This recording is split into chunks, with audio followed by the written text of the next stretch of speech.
Can I breathe with water? In order for a diver to breathe, the air pressure of the wetsuit should be equal to the pressure of the water. Increasing the partial pressure of oxygen can cause oxygen poisoning, thus reducing oxygen concentration. Nitrogen poisoning occurs when the pressure of nitrogen increases.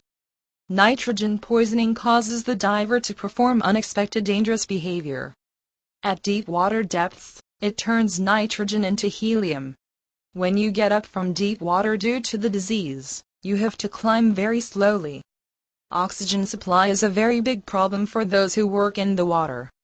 The infusion of air into the diver's wetsuit should be of the same strength as the pressure of the water where he stands. Otherwise he cannot breathe. For example, if you are at a depth of 100 meters, you should supply air at about 10 times the atmospheric pressure. This can cause oxygen partial pressure to be 10 times higher than usual, resulting in oxygen poisoning. This reduces the oxygen concentration in the air that feeds the divers. That is, when the water depth is 100 m, air containing oxygen of 2, which is 10 times lower, is supplied. And increasing the pressure of nitrogen, which accounts for 80 of normal air, is a dangerous factor for humans. This is because nitrogen poisoning occurs.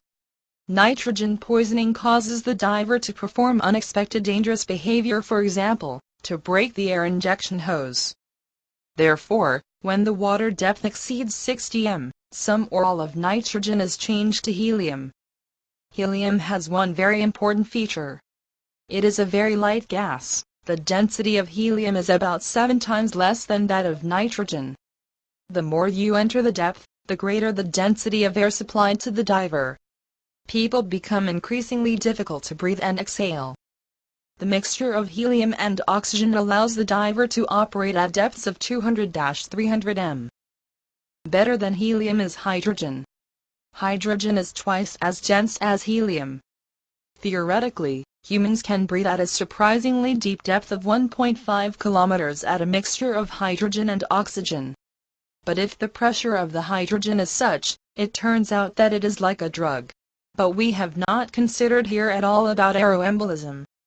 When the diver ascends to the surface of the water, the gas dissolved in his blood creates bubbles and causes embolism. This interferes with the flow of blood in the arteries, especially nitrogen is very dangerous. So when you get up from a deep water, you have to climb very slowly in a special way. The problem in the water is much more than the problem in the high mountains. If all these problems are resolved, humans will be able to enter the Mariana Trench at 11 kilometers depth in the Pacific Ocean. Of course, if you can breathe with water. What we are talking about is not about making amphibians. No one ever thinks to stitch gills on human beings. What we are saying now is that humans breathe in water so that the water can supply oxygen to the lungs and drive carbon monoxide away from the lungs. For this experiment, fluorocarbon is used as in the case of artificial blood. Oxygen can be dissolved in this liquid 20 times more than water, and carbon dioxide can be dissolved 3 times more. This experiment now proves that cats and dogs can breathe in this liquid. Therefore, breathing in water is not only fantasy. It is still a question mark as to what kind of outcome will come out to humans. Thank you for watching the video. I'll come back with more informative information. If the information is helpful, please press the subscription button.